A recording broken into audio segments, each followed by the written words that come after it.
thanks a lot once again, Kunal, for joining us today. My pleasure. And unfortunately, आज थोड़ा late हो गया. But ठीक है, I think any kind of car conversations are always a joy.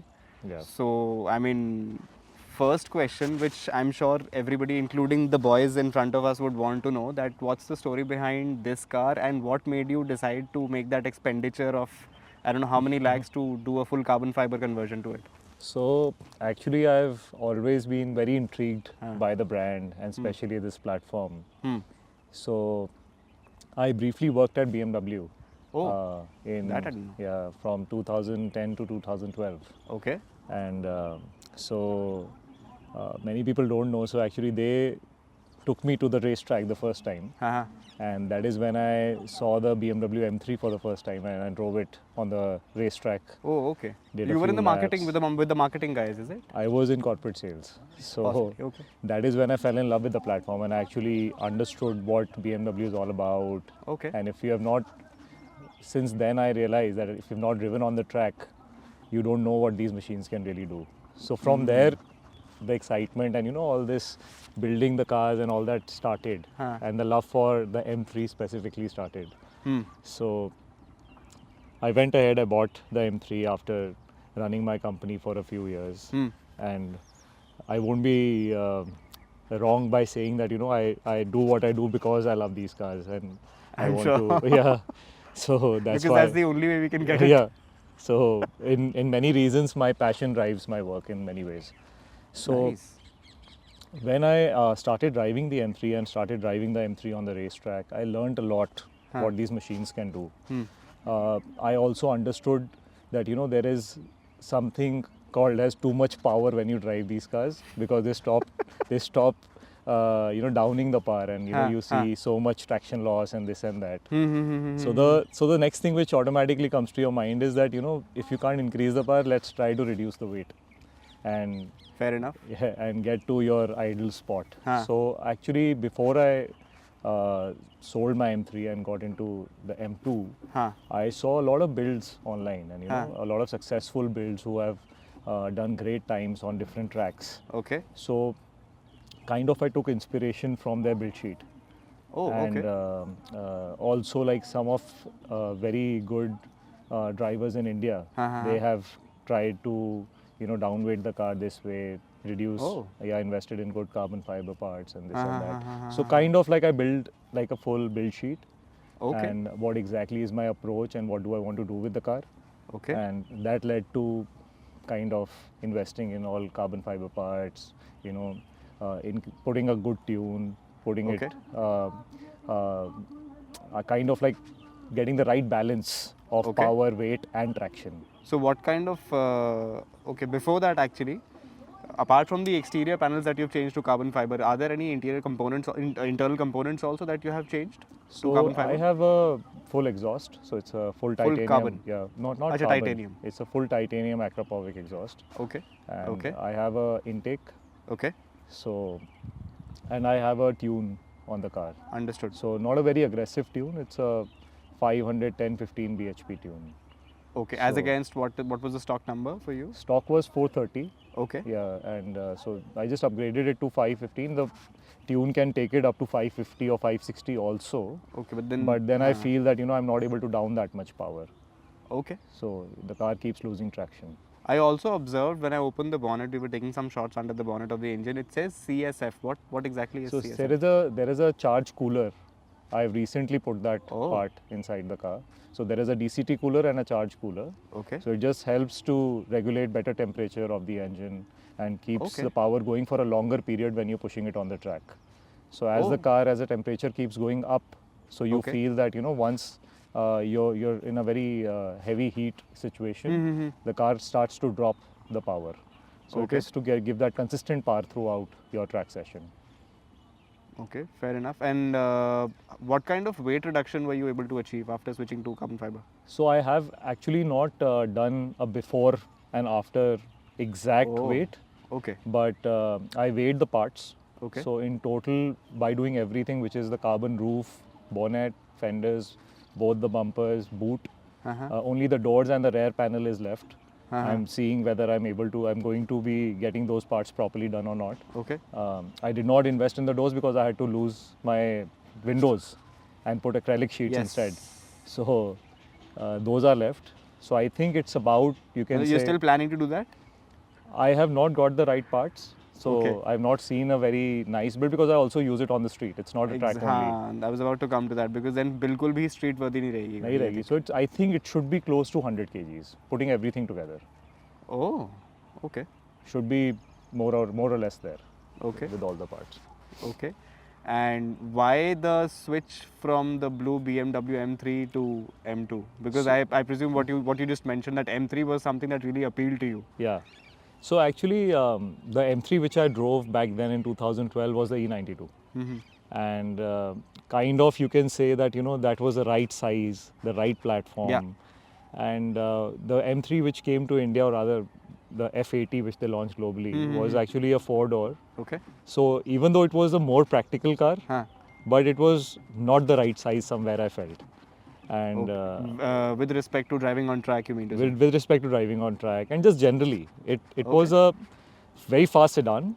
It was a very good car, no shit, like it was amazing. Okay. I fell in love with the car. I drove it for 8 years, and that is what brought me to BMW closer. But my friend actually, Paddy, he drove the M2, and he was gracious enough to give his car one day to me and take a few laps. And I think that day I decided. That's a lot of grace. Yeah, that day I decided that maybe I have to switch to this one. It's just the right size. I would call it the 911 of BMWs. Oh, they perfected this somewhere. Okay. So I really enjoy driving this. And what about the cooling mechanism? I also saw. Acha, nahi, that was not the cooling mechanism. That was the air intake. I think you've changed the air intake also. Yeah. So there is an air intake in place. Acha, it's like just a simple air filter that you've changed, or it's like a whole assembly that? It's a whole assembly. Acha. So it just allows you to increase it increases the air by 40-45%. Okay. And fair enough. Aids better combustion. And I think better combustion, exactly. That was something I was about to say. Apart from track driving, is there any kind of other driving styles that you have been fascinated by, or is it in particular track driving that always fascinated you? So, like a lot of people who started, driving in the mid 2000s. So we all started with drag races, and that was a thing. That was where all VRS boys, all of us, we started, and so it started there. But somewhere I used to enjoy drags, no shit. But once I started learning driving on the racetrack, I think no other style ever excited me this much. I felt in any other form, specifically drag, I felt it was more of the car doing it post I've launched, and it was very less driver skill. So it was more about the machine, and whereas racetrack was very technical, it was more about the driver. It was a complete holistic approach. Yeah. You were more married to the machine. Yeah. So it intrigued me far much more. So I think I'm that's sure my because thing. you're right, and now that while you're talking, as in when you're talking, I can actually totally relate to it. I've driven on track not many times, probably 4-5 times, not cars like these. I mean, I drove like my superb 2-liter diesel back in the day, and a couple of times I've driven the Kizashi of a friend of mine, and once I had the chance, it was an Audi marketing event.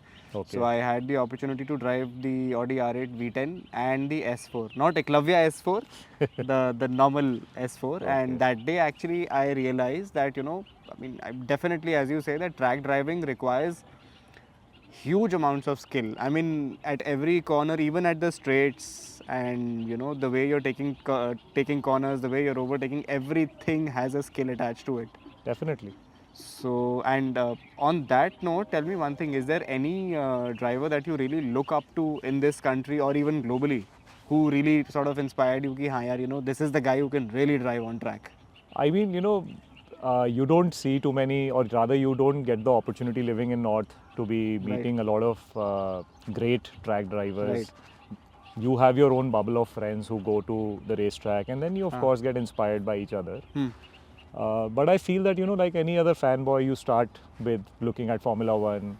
And, as early as we all started, we all loved Schumacher. We loved all those great guys on the racetrack. You loved Hamilton. we loved Sebastian, and you know, so that is how it starts, and you get attached to the brand. As a kid, I always loved the brand Ferrari. It felt very special. You loved the red color, you loved Schumacher, you loved Kimi, you loved their attitude. So kind of you build inspiration from there, like any other sport. And I have not been that lucky to know any great drivers personally. Okay. To speak to them, but sure, like every time I go to the track, I see all of us driving, and you know, every single person who's there, and there's always something to learn when you go there. So there's more than enough inspiration, and we are actually very lucky to have a facility like this near our city. Very lucky, I would say. So I think you can get inspired every day, anytime, whenever you go, and you build your aura around all the stars which you see on the TV. In connection to what you just said, I remember we were having a conversation a few days back on the phone, and we were talking about you know, a couple of track days that you guys recently went, and there were a lot of different kinds of guys who were there participating in the track day. They paid for it and all that stuff. But then it was observed that, you know, a few people are not really familiarized with the ethics, track driving ethics, and because they have paid a certain sum of money, they feel that they're not required to follow those ethics. So I would love it if you could elaborate on 2 or 3 of those driving ethics on track. So actually, you know, like any other sport, unfortunately, coming on the track sometimes feels like driving a car on the road. Sometimes it's also misunderstood that if one can really drive fast on the street, can also manage a good track time on the racetrack, and it's very similar. Well, I feel that it's not true. It's like any other sport which requires some sort of learning. It requires you to respect that, you know, it can get dangerous if you don't follow what is taught. It's almost like, you know, standing with a cricket bat in front of a world-class bowler, fast bowler, and you're not wearing any sort of protection, and you don't know how to hit the ball. The ball is equally weaponized how you would feel that a car can create damage. So when people come to the racetrack, even though BIC, they do their bit of having a safety session, of saying a few things, but I sometimes feel people don't pay too much attention to it. So just coming on the racetrack, I think the first thing which people should understand is to leave the ego behind. It's not about driving fast or competing with anybody else on the track. It's more about learning. It's more about learning your machine. Every time, every lap, your car changes. So it's you who is married to the machine. Well said. So you have to kind of understand your machine more. You have to understand how to take it fast. What is the geometric line? What is the practical line? What race line to follow? What's the logic behind taking an apex? What is an apex? What is an apex? And these are all basic fundas which you can learn and get into beginner level very fast. A couple of instances, probably anonymously, of course, you could talk about, like... So I see like a lot of people, sometimes, you know, money can buy very fast cars, and but skill has to be learnt over a period. So a lot of people who bought very fast cars, sometimes, you know, they feel they can take a turn at a certain speed, but you'll end up going in the, you'll end up going in the pits, or, you know, not the pits, you gravel, and you sometimes get very close to other cars. Sometimes you feel that, you know, you can overtake anybody from any side. Sometimes you don't understand what is a hot lap, what is a cool down lap. So I have seen very close calls on the racetrack, where we have just avoided accidents, or we have seen two people kind of not following trust and respect, and there's a clash of ego somewhere, or I don't know, all sort of things we see. And I feel that, you know, a basic homework, basic training, leaving your egos home, having that basic hygiene of trust and respect is a good start. Could you exemplify a little bit when it comes to the whole ego issue? Because I can completely relate to it, but I'm sure there are so many budding people, budding race car drivers, or not race car drivers also, wanting to get onto track. So it will be great if you could give us a couple of examples of, you know, what do you mean when you say ego issues? So I think ego is, there's another word to it which you can say is like just being boyish or reckless. So you sometimes feel that, you know, you can get away doing stupid things on the racetrack, how you get away on the street. But what we don't understand is that the car is pushed to the limit. Even when you're at 200 per se on any of the straights, you would still feel you're slow. But you have not done that in the past ever anywhere else. Yeah. So when you press your brakes at that time, definitely the car is not going to stop the way it stops on the street.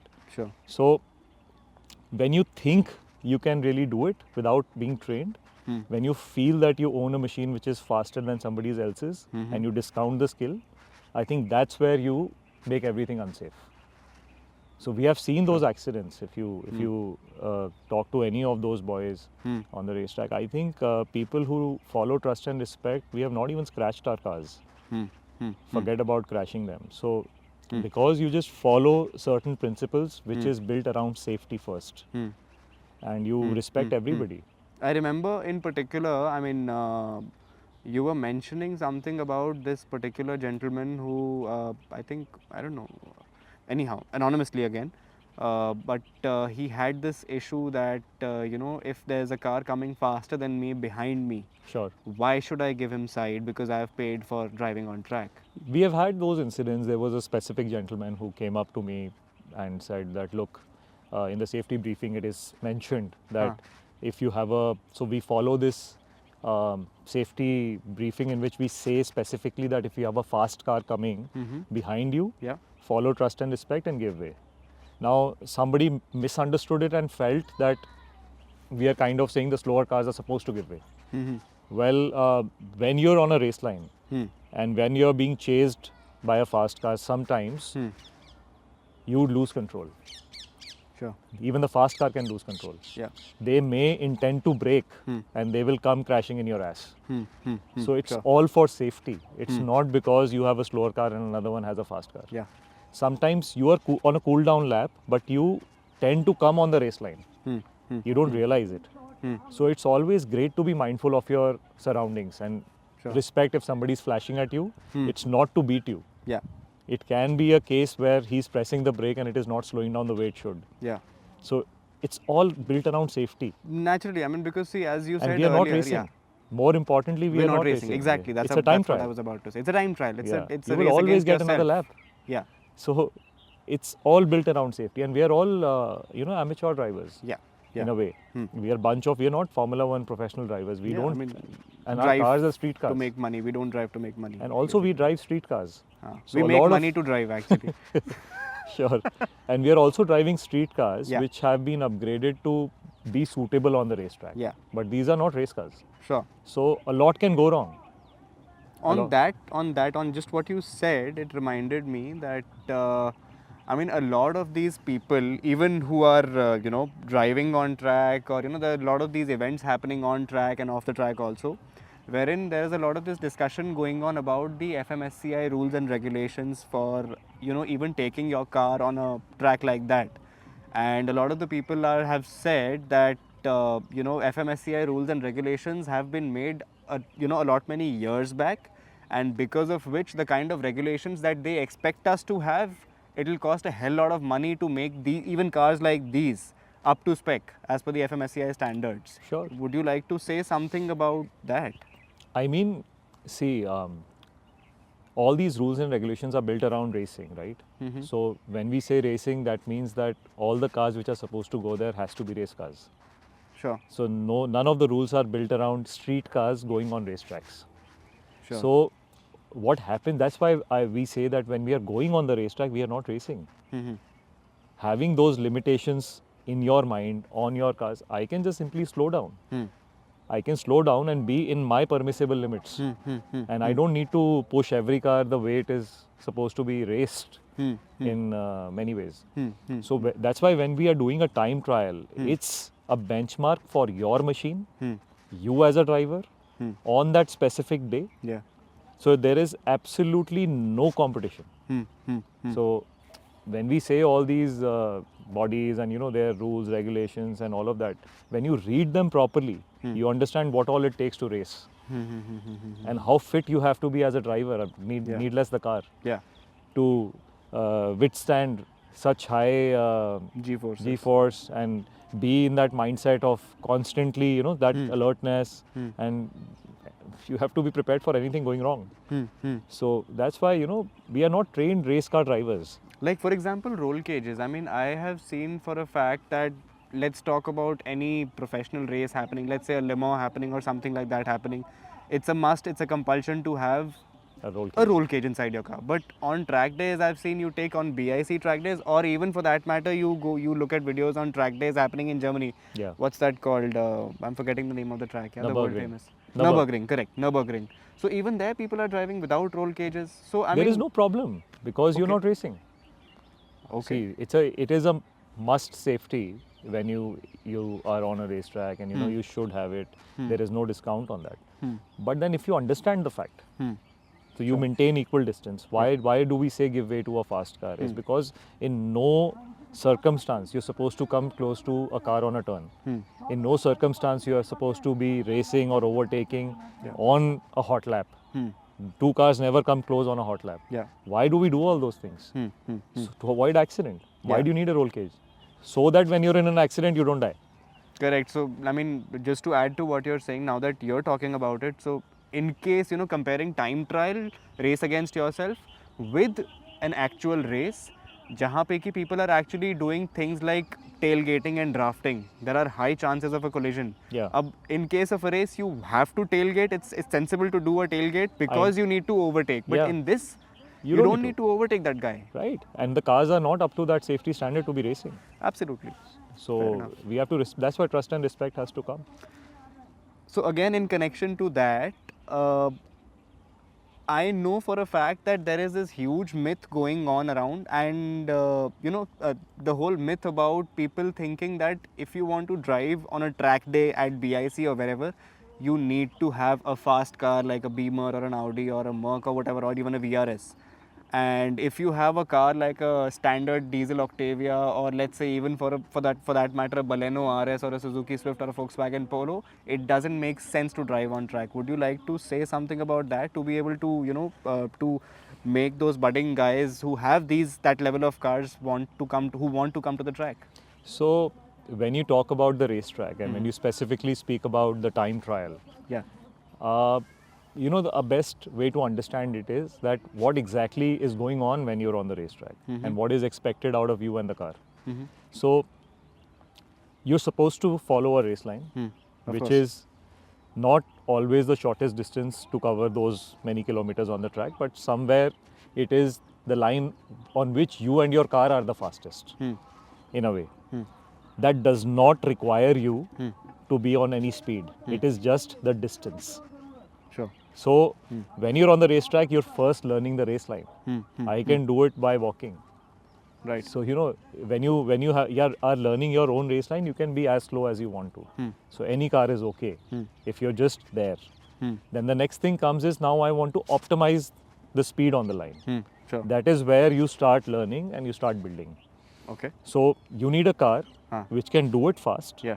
and also not lose traction while Sure. doing it. So you can have a very humble car with a good set of tires which can do this much work for you. Now the next thing comes is that, okay, now when I'm going to go fast, I want this car to stop every time on every turn. Yeah. So that is when an ordinary car requires brakes. Yeah. So you will upgrade your brakes Yeah. so that it stops. It does not have any brake fade. And there are many nice parts, good compatible brakes with any sort of car. You can do it on any Maruti also if you like. Now the next thing comes is you say that, okay, now I want to go extremely fast, or I want to up the speed. Yeah. So that is when you do mods to your car, you try to work on the engine, or sometimes change the platform. So you have to understand this in theory. Yeah. So any car is okay till the time you're doing this. All you have to do is understand your machine, keep it in the limits, drive slow. Nothing will happen. So there is no such thing as, what many people say, that this car is not meant to be driven on track. So the car sometimes, does it, unki jo permissible limit hai, the limit or the band sometimes is too less. So you would say, I wouldn't even last a lap. That is possible. Sure. But then sure, you can upgrade it. There's hardly any car which will say that, okay, the upgraded parts will not even fit in my platform. You will still be able to be on the track. It's just that you may not be at the speed you love or you desire to be Sure. at. You can slow yourself down. Do you think driving on track, I mean, it's a little deeper question, but do you think driving on track will reduce road accidents? I personally, I can just talk for myself. Huh. So when I went to the racetrack the first time, I was that arrogant, ego-driven guy who felt that, okay, I have done something in life to own a fast car, and possibly a slower car will not compete with me. That is how you start. Being reckless, stupid, immature. And then you realize that it is not about the car, it is not about this, it is not about that, it's all about safety, it's about learning. So your journey starts. Sure. So once you understand the machine so well, Yeah. and once your mindset is all about safety, then you stop being stupid. So once you stop being stupid, you never misbehave on the street. You start respecting the probability of so many things can go wrong. And then you just don't misbehave. And also the thrill goes away. And also, I mean, correct me if I'm wrong, because I've driven a little bit on track and I've driven a couple of rallies, but not the extreme rallies, but TSD format and, this and that. But you know what has happened because of that? That in case of an emergency, let's say I'm driving on street, let's say I'm driving on a highway and suddenly something comes in front of me, I just felt that the way I handle the car to be able to stop in time or to stop in the right fashion, avoiding a crash, that has really improved. Does that happen? So I think when you're driving on the track, you're becoming a better driver, and you're driving on an extreme situation where you're kind of now married to your parts. You understand how the machine works, and indefinitely when you're trying to improve yourself on the track, you have to understand the car like that.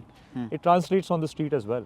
Okay. So on the street, any which ways, it's very in the limits. Most of the cars are designed for being driven on the street. So first, you will not be reckless, and second, you understand the car, so your response will get better. Okay. And you will avoid a drift, or you will avoid any sort of understeer. Sure. And you will brake as confidently and as hard, which maybe otherwise you won't.